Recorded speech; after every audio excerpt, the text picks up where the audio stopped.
Good morning friends. నేను మీ VSP Naidu స్వయం కృషి coaching centre director, main branch Rajahmundry. Friends, ఇటీవల కాలంలో మనకి ఎస్బీఐ నోటిఫికేషన్ రిలీజ్ చేయడం జరిగింది. బ్యాక్లాగ్ పోస్టులతో సహా మనకి 14,000 పోస్టులు పైబడి ఉన్నాయి.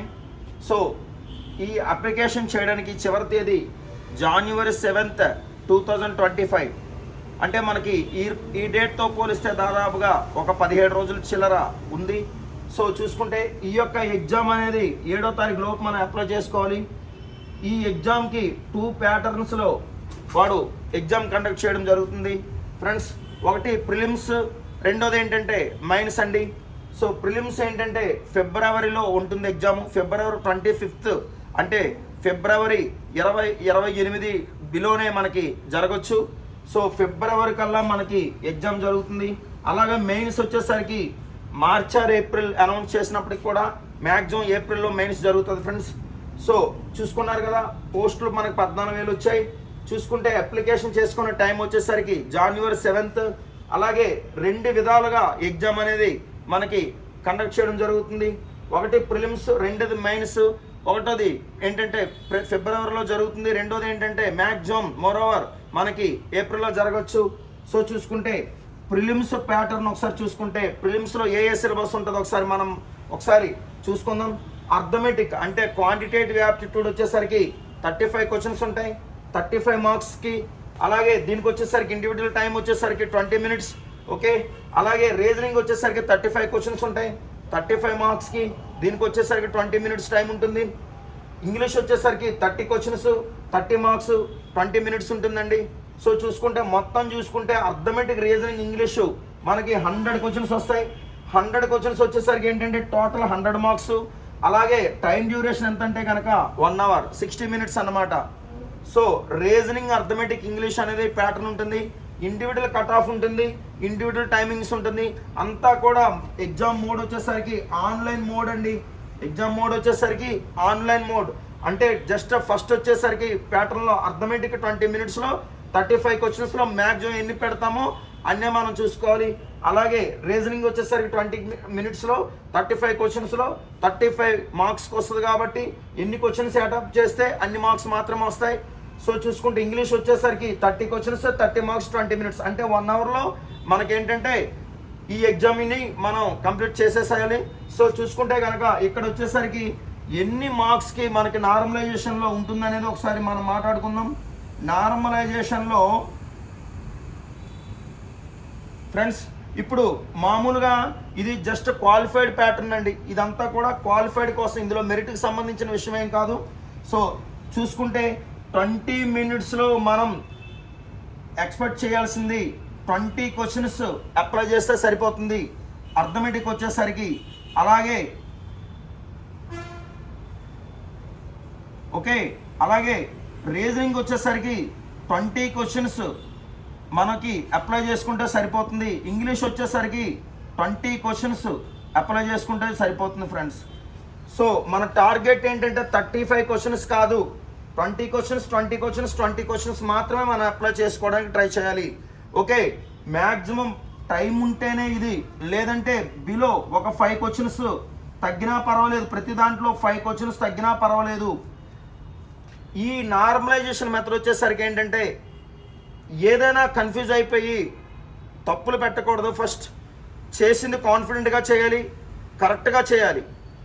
మనం 35 క్వశ్చన్స్ ఇచ్చాడు కదా అని చెప్పేసి 35 క్వశ్చన్స్ అటెంప్ట్ చేస్తే మనకి మార్క్స్ అనేది చాలా బిలో మార్క్స్ వస్తాయి. మనం ఎక్స్పెక్ట్ చేయని విధంగా ఉంటుంది. ఎందుకంటే మనం పెట్టేవి దాదాపుగా నేను 20 పెట్టాను కదా, నాకు 5 మార్కులు వచ్చేయండి అని చెప్తారు. మన ఎక్స్పెక్టేషన్ ఎలా ఉంటుందంటే ఎప్పుడు కూడా ఎక్కువ క్వశ్చన్స్ పెట్టి సపోజ్ 4 క్వశ్చన్స్ రిస్క్ చేసుకుంటే సపోజ్ 1/3 1/4 నెగిటివ్ ఉంటుందంటే ప్రతి 4 క్వశ్చన్స్కి రాంగ్ అయితే 1 మార్కే కదా లెస్ అవుతుందనే ఫీల్డ్లో ఉంటారు అందరూ కూడా, ఆ ఫోబియాలో ఉంటారు. అది నెగిటివ్ యాటిట్యూడ్. అది మనకి వస్తేనే పెట్టాలి, లేకపోతే లేదు. నార్మలైజేషన్లో ఏంటంటే ఎక్కువ క్వశ్చన్స్ ఏవైతే మించి, అంటే సపోజ్ రేషియో 7:1 మించి రేషియో కనబడితే ఏంటి ఆటోమేటిక్గా మనకేమవుతుందంటే పేపర్లో చాలా తక్కువ మార్కులు పడతాయి. అంటే మనకు దాదాపుగా మనకి 60 మార్కులు వచ్చినప్పటికీ కూడా ఓ 10 మార్క్స్ 20 మార్క్స్ బిలో చూపిస్తాడు. మనకి అది అర్థం కాని విషయం. మీకు బ్యాంక్స్ అంటేనే నెగిటివ్ ఫీలింగ్ కూడా వస్తుంది. కారణం ఏంటంటే నార్మలైజేషన్కి దాటి నెగిటివ్స్ పెట్టకూడదు, అంటే ప్రతి 7 రైట్లకు ఒక రాంగ్ పెట్టచ్చు అనేది ఒక ఊహ మాత్రమే. అంతే. దీనికి చెప్పాల్సిన విషయం ఏంటంటే మనం ఎక్కువ రిస్క్ చేసి ప్రతి 4 ప్రశ్నలకి ఒకటి సరైన సమాధానం అయినా చాలు, 3 పోతే ఏముంది, మనకి ఇంకా 0.25 మార్క్స్ మనకే వస్తాయి అనుకుంటాం. సరే, అనుకున్న దానికంటే ఎక్కువ నెగిటివ్స్ పెట్టడం వల్ల ఏమవుతుందంటే మనకి ఎగ్జామ్ క్యాన్సిల్ అయ్యే అవకాశం ఉంటుంది. ఐ మీన్ ఎగ్జామ్లో మన పేపర్ క్యాన్సిల్ అయ్యే అవకాశం ఉంటుంది. అంటే మనం అనుకున్న రీతిలో మనకి మార్క్స్ అయితే రావు. సో ఫ్రెండ్స్ ఏంటంటే 20 క్వశ్చన్స్ టార్గెట్ పెట్టాలి. 15 మార్క్స్ వచ్చినా పర్వాలేదు, ఇండివిజువల్గా 15 మార్క్స్ వచ్చినా పర్వాలేదు. నార్మలైజేషన్లో మనకు కావాల్సింది ఏంటంటే ఎక్కువ క్వశ్చన్లు పెట్టేదానికంటే తక్కువ క్వశ్చన్లు పెట్టి కరెక్ట్గా అటెంప్ట్ చేయడం చాలా ముఖ్యం. వస్తే పెడతాం, లేకపోతే లేదు. ఇంకా రిస్క్ అనిపిస్తే ఇంకా బాగా 10 బిలో పెట్టారని మీకు ఒకవేళ అనిపిస్తే కనుక either A or B, I mean option 1 or 2 లేదా 3 or 4 లేదా 2 or 3, 50-50 ఛాన్సెస్ ఉన్నది. ఇప్పుడు మనం కాయిన్ ఎగరేస్తే బొమ్మ బొరుసులా ఎలాగైతే ఉంటుందో, సో 50-50 అయితే మీరు ఛాన్స్ తీసుకోవచ్చు, రిస్క్ తీసుకోవచ్చు. తప్పితే అంతకు మించి మనం ఇక్కడ అప్లై చేయడానికి లేదు. ఇక్కడ ఏంటంటే ఎగ్జామ్కి వచ్చే వాళ్ళు, ఉద్యోగం సంపాదించే వాళ్ళు ఎవరంటే కనుక సూటిగా వస్తే కరెక్ట్గా పెట్టేవాళ్ళు ఇక్కడ వస్తుంది. అకాడమిక్ ఇయర్కి కాంపిటేటివ్ ఇయర్కి తేడా ఏంటంటే అకాడమిక్లో దానికి రిలేటెడ్గా ఏ మ్యాటర్ రాసినా ఎన్నో కొన్ని మార్కులు పడతాయి. కానీ కాంపిటేటివ్ రిలేటెడ్ సుత్తి లేకుండా సూటిగా కరెక్ట్గా పెడితే కనుక మార్క్ వస్తుంది. ఒకవేళ తాహతకు మించి పెడితే కనుక నార్మలైజేషన్ దెబ్బతింటుంది. ఒకవేళ మోర్ ఓవర్ అంటే జాబ్ వచ్చేసరికి ప్రిలిమ్స్ సపోజ్ 40 మార్కులు కట్ ఆఫ్ అనుకోండి, మనకి నెగిటివ్స్తో 50 మార్కులు వచ్చినా మనకు ఫెయిల్యూరే కనిపిస్తుంది ఫ్రెండ్స్. 40 మార్కులు వాడికి రిజల్ట్ ఇస్తుంది అన్నమాట గవర్నమెంట్. ఎందుకంటే నార్మలైజేషన్లో ఎక్కువ తీసుకున్నాం, ఎక్కువ ఛాన్సులు తీసుకొని 50 మార్క్స్ సంపాదించామన్న దానికంటే తక్కువ ఛాన్సులు యాజ్ యూజువల్గా యాజ్ డీజ్గా పెట్టామన్నదే మనకి మెయిన్ మ్యాండేటరీగా ఉంటుంది. సో ఏంటంటే తక్కువ ప్రశ్నలు పెట్టాలి, సూటిగా పెట్టాలి, మార్క్స్ సంపాదిస్తే కనుక మనకి ఈ యొక్క కాంపిటేటివ్ ఎగ్జామ్స్లో సక్సెస్ అయ్యే కోసం ఉంది మిత్రమా. కానీ ఏంటంటే ఎక్కువ ప్రశ్నలు పెట్టాలనే ఆలోచన అనేది మాత్రం ఎట్టి పరిస్థితుల్లో ఉండకూడదు. నార్మలైజేషన్ ఇదే చెప్తున్నాను, మా నార్మలైజేషన్ దెబ్బతింటే కనుక మనకి ఎగ్జామే ఫెయిల్ అయిపోతుంది. ఓకేనా ఫ్రెండ్స్. సో చూసుకుంటే కనుక ఇకపోతే అర్థమెటిక్లో వచ్చే టాపిక్స్ ఏంటంటే ఫస్ట్ ఆఫ్ ఆల్ ఏంటంటే మనకు బేసిక్స్ అందరికీ తెలియాలి ఫ్రెండ్స్. బేసిక్స్ అంటే ఏంటంటే టేబుల్స్తో సహా స్క్వేర్లు, square roots, cubes, cube roots, additions, సబ్ట్రాక్షన్స్లో మనకు వచ్చేసే షార్ట్ కట్స్, అలాగే మల్టిప్లికేషన్స్లో ఉన్నటువంటి షార్ట్ కట్, అలాగే ఏంటంటే బాట్మాస్, వి బాట్మాస్, అలాగే స్పాన్స్, అలాగే ప్రైమ్ నెంబర్ని ఫైండ్ అవుట్ చేయడం, అలాగే కో ప్రైమ్స్ని మనం ఫైండ్ అవుట్ చేయడం, అలాగే ప్రైమ్ నెంబర్ని ఫైండ్ అవుట్ చేయడం. ప్రతిదీ కూడా ఏంటంటే పెద్ద పెద్ద నెంబర్లతో సహా ఈవెన్ దో 12 డిజిట్స్ అయినా సరే మన స్క్వేర్ నెంబర్స్ అనేది, స్క్వేర్ రూట్స్ అనేది మనకేంటంటే బైనరీ మెథడ్ ద్వారా అనేది మనకి రావాలనేది మనకి మ్యాథ్స్లో చాలా బేసిక్ ఫౌండేషన్. అది ఖచ్చితంగా మనకు మ్యాథ్స్లో బేసిక్స్ అనేది న్యూమరికల్ ఎబిలిటీ అందరికీ వచ్చి తీరాలి. సో దానికి సంబంధించి స్టూడెంట్ విధిగా చేయాల్సింది ఏంటంటే friends squares, square roots, additions, సబ్ట్రాక్షన్స్తో పాటుగా ఖచ్చితంగా 20 టేబుల్స్ నేర్చుకోవాలి. అది BA BCom వాళ్ళైనా BSc CBZ వాళ్ళైనా సరే ఖచ్చితంగా మనకి టేబుల్స్ అనేది నేర్చుకోవాలి. మేము చెప్పేటువంటి ఏవైతే షార్ట్ కట్స్ ఉన్నాయో అది దాదాపుగా ఒక 15 days పడుతుంది. అంటే దాదాపుగా మనకు వచ్చేసరికి ఒక 50 నుంచి 55 పేజీల వరకు వస్తుంది నోట్స్. అది ఖచ్చితంగా మనకి బేసిక్ మ్యాథ్స్ అనేది దాని మీద పట్టు వస్తేనే అర్థమెటిక్ ఉన్నటువంటి 22 చాప్టర్లు కూడా మీకు ఈజీగా వస్తాయి ఫ్రెండ్స్. అర్థమెటిక్లో వచ్చే టాపిక్స్ ఏంటంటే problems on numbers, problems on ages, fractions, LCM and HCF, percentages, అలాగే partnership, averages, ratio and proportions, mixture and alligation, ఆ తర్వాత వచ్చేసరికి profit and loss, simple interest, compound interest, time and work, pipes and cisterns, boats and streams, speed time distance, mensuration, permutations, combinations, probability. వీటితో పాటుగా ఏంటంటే మనకి distances అని కొన్ని చిన్న సబ్లింక్డ్ టాపిక్స్ కూడా నేర్చుకోవడం జరుగుతుంది. ఇప్పుడు చెప్పే పేర్లు 22 చాప్టర్లు. దీంతో పాటుగా ఏంటంటే ఖచ్చితంగా మనకేంటంటే ప్రిలిమ్స్లో ఇవ్వకపోవచ్చు డాటా ఇంటర్ప్రిటేషన్ అండ్ అనాలిసిస్ అనేది మన స్వయం కృషి స్టడీ సెంటర్లో రెండు భాగాలుగా చెప్తాం. ఒకటి ప్రిలిమ్స్ పార్ట్ వచ్చేసరికి డాటా ఇన్ఫర్మేషన్ 1 ఉంటుంది, మెయిన్స్ పార్ట్ వచ్చేసరికి డాటా ఇన్ఫర్మేషన్ 2 ఉంటుంది. ఈ యొక్క chart diagrams, bar diagrams, circle diagrams ఇవన్నీ కూడా ప్రిపేర్ అయితే కనుక, అలాగే డేటా అనాలిసిస్ అంటే మ్యాటర్ ఇస్తాడు, ఇంత మ్యాటర్ ఇచ్చి అందులో క్వశ్చన్స్ ఒక 5 క్వశ్చన్లు మనం ప్రిపేర్ చేస్తాడు వాడు. 5 క్వశ్చన్లు మనం అటెంప్ట్ చేయాలి. 5 క్వశ్చన్లో ఖచ్చితంగా 3 క్వశ్చన్లు ఏమొచ్చి యావరేజెస్ మీద, రేషన్ ప్రిపరేషన్ మీద, అలాగే మనకి బోర్డ్స్ అండ్ స్ట్రీమ్స్ మీద కొన్ని ఏంటంటే మనకి వాడు ఇస్తూ ఉంటాడు. సో చూసుకుంటే కనుక ఆ యొక్క ఐడియా తెలియాలంటే కనుక ఖచ్చితంగా మనకు సబ్జెక్ట్ అనేది ఏంటంటే బాగా పుణికిపుచ్చుకోవాలి. సబ్జెక్ట్ ఏంటంటే డోకా లేకుండా మనకి సబ్జెక్ట్ని బాగా డైజెస్ట్ చేసేటువంటి మంచి ఫ్యాకల్టీ దగ్గర నేర్చుకోవాలి, మంచి సమ్స్ నేర్చుకోవాలి.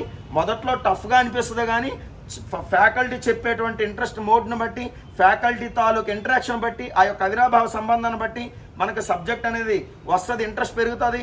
సో నేను చెప్పేది ఏంటంటే మన ఇన్స్టిట్యూట్లో 9 to 5:30 టైమింగ్స్లో నేను క్లాస్ చెప్పినా సరే మ్యాక్సిమం ఏంటంటే ఎవరు కూడా బయటికి వెళ్ళే ఛాన్సెస్ లేదు. కారణం ఏంటంటే ఎప్పుడు కూడా అర్థమెటిక్ అనేది చూసుకోండి. ఒక సబ్జెక్ట్ని మొదటి నుంచి చివరి వరకు కూడా ఒక్కరి చేత కంప్లీట్ చేయబడాలి. వేరే యూనిట్లు వేరే సార్లు వస్తే కనుక ఆ ఇంటర్లింక్ అనేది మొత్తం డైవర్ట్ అవుతుంది. దానివల్ల ఏంటంటే స్టూడెంట్ ఏంటంటే తదనుగుణంగా డైవర్షన్ అవుతాడు, ఇంట్రెస్ట్ కోల్పోతాడు. అంటే ఇంట్రెస్ట్ కోల్పోతున్నట్టుగా కూడా తెలియదు. నా నెగిటివ్ ఫీలింగ్స్, నెగిటివ్ ఫోబియా వస్తుంది, నేను కొట్టగలనా లేదా అనేటువంటి వస్తుంది. ఎప్పుడు కూడా కాంపిటేటివ్ ఏంటంటే కష్టమైనటువంటి దాన్ని మనకి ఏదైతే అనిపిస్తుందో అది ఇష్టంగా నేర్చుకోవాలంటే కనుక ఇష్టమైన వాళ్ళు అంటే సబ్జెక్ట్ పరంగా ఎవరైతే సూటిగా సుత్తు లేకుండా మంచిగా ఒక రకమైనటువంటి ఒక మోడ్లో పెట్టి మనల్ని కింద స్థాయి నుంచి చివరి స్థాయి వరకు తీసుకెళ్తారో విత్ అంటే ప్రతిదీ కూడా మనకి అంటే వాళ్ళతో ఉన్నటువంటి ఇంటరాక్షన్ బట్టి చెప్తున్నాను. అంటే కనీసం ఒక్క క్షణం కూడా ఏకాగ్రత భంగం కలగదు. అలాగ అంత ఇంట్రెస్ట్, అంత కాన్సన్ట్రేషన్లో ఉంచుతుంది అనమాట. చూసారా, మన కొన్ని సినిమాలు కనీసం 2.5 hours ఉన్నా ఒక్క క్షణం కూడా బోర్ కనిపించదు. అంటే మనకి ఇంటర్వ్యూలు వచ్చినా అయ్యో ఇంటర్వ్యూలు వచ్చేసింది అన్నట్టుగా ఉంటుంది అనమాట. ఇది కూడా అంతే, ఒక్కొక్క ఫ్యాకల్టీ తాలూకు ఇంట్రెక్షన్ బట్టి ఒక్కొక్క సబ్జెక్ట్ అలా వెళ్తుంది. అలాగే మన సక్సెస్ కూడా ఉంటుంది. అంటే ఇన్స్టిట్యూట్ని ఎంచుకోవడం అనేది ఒక ప్రాథమికమైనటువంటి విధి. ఇన్స్టిట్యూట్ని ఎవరైతే ఎంచుకున్నారో, ఇన్స్టిట్యూట్లో ఎవరైతే ఒక మంచి డైరెక్షన్లో వెళ్తున్నారో ఆటోమేటిక్గా సక్సెస్ అనేది నీ ఫస్ట్ స్టెప్లోనే 50% కంప్లీట్ అవుతుంది. రిమైనింగ్ 50% అంటే మేము ఇచ్చే టైంని బట్టి ఉంటుంది. సపోజ్ ఏంటంటే మనకి ఇక్కడ మినిమం ఏంటంటే ఒక 6 months అయినా బ్యాంక్స్ ప్రిపేర్ అవ్వాలంటే కనుక 3 monthsలో కంప్లీట్ అవుతుంది సబ్జెక్ట్స్. 3 months కనీసం టెస్ట్లో ఒక 90 టెస్ట్లోనే రాస్తే కనుక ఒక మంచి ఐడియా వస్తుంది. సో అర్థమెటిక్ పరంగా నేను ఫ్యాకల్టీని కాబట్టి చెప్తున్నాను. ఈ అర్థమెటిక్ మొత్తం ఏంటంటే వాడు ఏది ఇస్తున్నాడు అనేది మనకొద్దు. ఫస్ట్ క్వశ్చన్ ఫస్ట్ స్పెల్లో చదివేటప్పుడే మనకు ఆ క్వశ్చన్ చేయగలమంటే కనుక మనం ఆ క్వశ్చన్ స్టార్ట్ చేస్తాం. లేదు ఆ క్వశ్చన్ మనకి అర్థం కాలేదు, రాదు అనుకుంటే కనుక వదిలేయచ్చు. ఫస్ట్ 2 లెక్కలు చేయలేకపోయినంత మాత్రం ఇబ్బంది ఏం లేదు. తర్వాత ఏంటంటే మొత్తానికి మన టార్గెట్ ఏంటంటే 20 questions అయినప్పటికీ కూడా ఒక 5 questions తగ్గినా పర్వాలేదు ఫ్రెండ్స్. ఎందుకంటే నార్మలైజేషన్లో మనకి ఎక్కువ మార్కులు రావడానికి అవకాశం ఉంది. ఇది మాత్రం తెలుసుకోవాలి. అంటే తక్కువ బిట్స్ పెట్టినప్పటికీ కూడా వాళ్ళకి మార్క్స్ కలుస్తాయి. అలాగే నార్మలైజేషన్ గురించి పూర్తిగా అవగాహన లేని వాళ్ళంటే ఎక్కువ క్వశ్చన్లు చేసి వాళ్ళు తక్కువ మార్క్స్ సంపాదిస్తారు ఫ్రెండ్స్. సో ఇది అర్థమెటిక్. అలాగే రీజనింగ్కి వచ్చేసరికి ఏంటంటే మొత్తం వెర్బల్ రీజనింగ్లో ఉంటుంది friends. Analogy, coding and decoding, odd man out, classification అంటారు దాన్ని letter series, number series, seating arrangement, blood relations, directions, coded inequalities, syllogism, data and analysis, data sufficiency, group reasoning, okay. తర్వాత calendar, తర్వాత వచ్చేసరికి ఏంటంటే క్యాలెండర్తో పాటుగా ranking ఏంటి, తర్వాత statement conclusions, statement sufficiency, ఇవన్నీ కూడా ఏంటంటే ఉంటాయి ఫ్రెండ్స్. సో ప్రిలిమ్స్లో లాజికల్ రీజనింగ్ పెద్దగా అడగకపోవచ్చు, ఒకవేళ అడిగినా ఇబ్బంది లేదు ఫ్రెండ్స్. ఏదైతే 35 questions మ్యాక్సిమం లాజికల్ రీజనింగ్ కానిది నేర్చుకున్నా సరే మనకు ఉపయోగపడుతుంది. మామూలు రీజనింగ్ నేర్చుకున్న తర్వాత లాజికల్ రీజనింగ్ మీద ఎఫర్ట్స్ పెడితే కనుక మొత్తానికి ఏంటంటే కనీసం ఒక 20 questions మన టార్గెట్ అనుకున్న ఒక 15 questions యాజ్ యూజువల్గా రైట్ చేసే అవకాశం ఉంటే కనుక రీజనింగ్లో కూడా క్వాలిఫై అవుతుంది ఫ్రెండ్స్. మనకు టైం లేదని కంగారుగా నమోదు చేసి మన పేరు మనం చెప్పలేనటువంటి కాన్సన్ట్రేషన్లోకి వెళ్ళిపోతారు చాలామంది. అంటే కన్ఫ్యూజ్ అవుతున్నారని అర్థం, అక్కడ కాన్సన్ట్రేషన్ అని కాదు, కన్ఫ్యూజన్లో కొన్ని ఇబ్బందులు ఉంటాయి. సో ఏంటంటే రీజనింగ్ అనేది ఏంటంటే మనకి 35 questions 35 marks 20 minutes కరెక్ట్గా 20 minutes యూజ్ చేసుకుని 15 questions అటెంప్ట్ చేసినా పర్లేదు. ఇందులో కొన్ని ఏరియాస్ ఉంటాయి, బ్లడ్ రిలేషన్స్ అని, అలాగే సీటింగ్ అరేంజ్మెంట్ అని, అలాగే గ్రూప్ రీజనింగ్ అని, సిలాయిజం అని, కోడిటీ ఇన్ఈక్వాలిటీస్ అని కొన్ని ఏరియాస్ తీసుకున్నా సరే మనకి ఈజీగా వర్కౌట్ అవుతుంది ఫ్రెండ్స్. అలాగే ఇంగ్లీష్ 30 క్వశ్చన్స్లో తెలుగు మీడియం వాళ్ళకి ముఖ్యంగా ఉద్దేశించి చెప్పాల్సింది ఏంటంటే ఫ్రెండ్స్, ఇక్కడ కామన్ ఎర్రర్స్ అని కొన్ని ఉంటాయి. ఆ కామన్ ఎర్రర్స్ 5 or 10 ఇస్తాడు 30 క్వశ్చన్స్లో. ఈ 5 or 10 ఏంటంటే తెలుగు మీడియం వాళ్ళకి ఫెచ్చింగ్ ఉండేటువంటి టాపిక్ ఏదైనా ఉందంటే మొత్తం గ్రామర్ మీద కామన్ ఎర్రర్స్ అనేది ఉంటాయి. ఆ కామన్ ఎర్రర్స్ని దృష్టిలో పెడితే అంటే 2+V1 అని, ఆ తర్వాత ఏంటంటే మనకి ప్రతిదీ కూడా గ్రామటిక్గా 2+V1, తర్వాత డజ్జా, తర్వాత డిడ్డా, డన్నా అనేది ఏంటంటే ఇఫ్ క్లాజ్ మీద, వాయిస్ మీద, యాక్టివ్ వాయిస్, పాజిటివ్ వాయిస్ మీద, అలాగే డైరెక్ట్ అండ్ ఇండైరెక్ట్ స్పీచ్ మీద, అలాగే డిగ్రీస్ ఆఫ్ కంపారిజన్ మీద, మొత్తం టోటల్ గ్రామర్ మీద ఏంటంటే మనకి ఇక్కడ మొత్తం గ్రామర్ ఏంటంటే స్క్రూటినైజ్ చేసి అందులో ఎర్రర్స్లో స్పాంటేనియస్ ఎర్రర్స్లో ఉంటాయి, స్పాటింగ్ ఎర్రర్స్లో. సో చూసుకుంటే కనుక ఈ స్పాటింగ్ ఎర్రర్స్ ఏంటంటే మనకి 20 క్వశ్చన్స్ మనం టార్గెట్ చేసుకున్నప్పటికీ కూడా 10 క్వశ్చన్స్ కరెక్ట్గా చేస్తే సరిపోద్ది. పాసేజ్ ఏదైనా కథ రూపంలో ఉంటే ఈజీగా ఉంటే అప్లై చేస్తారు, లేదంటే లేదు. సో అలాగే దీంతో ఏదైతే గ్రామర్ బేస్డ్ ఉందో గ్రామర్ బేస్డ్ మీద మనకి చూసుకోవాల్సింది ఏంటంటే గ్రామర్ బేస్ మీద మొత్తం చూసుకుంటే మనకి ఈ కామన్ ఎర్రర్స్తో పాటుగా sentence improvement, closed test, jumbled ఇవన్నీ కూడా మనం జాగ్రత్తగా చూసుకోవాలి ఫ్రెండ్స్. ఇది కొంచెం మీరు గుర్తుపెట్టుకోవాలి. ఏది ఏమైనా సరే కోచింగ్ చాలా చాలా అవసరం ఫ్రెండ్స్, ఎంతైనా సరే. ఓకేనా ఫ్రెండ్స్, ఇది ప్రిలిమ్స్. వాట్ అబౌట్ ప్రిలిమ్స్ అండి. సో చూసుకుంటే కనుక నెక్స్ట్ మెయిన్స్ వచ్చేసరికి ఏంటంటే మనకి మార్కెటింగ్ ఉంటుంది, ఒక కొత్త సబ్జెక్ట్ అండి ఇది. దీని మీద 50 క్వశ్చన్స్ ఇస్తాడు, 50 మార్క్స్ అనేది ఇక్కడ మనకు ఉంటుంది. సో 35 మినిట్స్ ఇస్తాడండి. ఇక్కడ టైంతో ఇబ్బంది లేదు ఫ్రెండ్స్, ఎందుకంటే ఏది ఏమైనా కరెంట్ అఫైర్స్ అయినా, జీకే అయినా, మార్కెటింగ్ అయినా, కంప్యూటర్స్ అయినా చదివిన వెంటనే ఆన్సర్ తెలిస్తే పెడతాం, లేకపోతే దానికి టైం వేస్ట్ ఉండదు. టైం వేస్ట్ కల్లా ఉండేది ఏంటంటే అర్థమెటిక్, రీజనింగ్, ఇంగ్లీషే కొంచెం టైం పడుతుంది. మోర్ ఓవర్ అన్నిటికంటే టైం పట్టేది ఏంటంటే రీజనింగ్కి ఎక్కువ టైం పడుతుంది ఫ్రెండ్స్, అర్థమెటిక్ కూడా అంత టైం పట్టదు. ఓకేనా. సో చూసుకుంటే కనుక 35 మినిట్స్లో 50 క్వశ్చన్స్, 50 మార్క్స్. మ్యాక్సిమం ఎన్ని చేయగలిగితే అన్ని చేయాలి. 50-50 ఛాన్సెస్ ఉంటేనే రిస్క్ చేయాలి. కానీ ఉన్న 4-5 ఆప్షన్లో ఏదో ఒకటి పెట్టేద్దామని చెప్తే వచ్చిన మార్కులు ఫెయిల్ అయిపోతాయి. ముఖ్యంగా విద్యార్థి తెలుసుకోవాల్సింది ఏంటంటే ఫ్రెండ్స్, ఖచ్చితమైనటువంటి ఎఫర్ట్స్ ఇచ్చి కాన్ఫిడెంట్గా ప్రిపేర్ అయ్యి ఖచ్చితంగా 24 అవర్స్లో ఖచ్చితంగా ఒక 16 అవర్స్ 18 అవర్స్ ప్రిపేర్ అయ్యే వాళ్ళు కాన్ఫిడెంట్ అనేది వదులుకోవాల్సిన అవసరం లేదు. మీరు ఎలాగైతే అటెంప్ట్ చేస్తారో మిగతా వాళ్ళు కూడా అలా అటెంప్ట్ చేస్తారు. మీకు 100 మార్కులకే, వాళ్ళకి 100 మార్కులకే.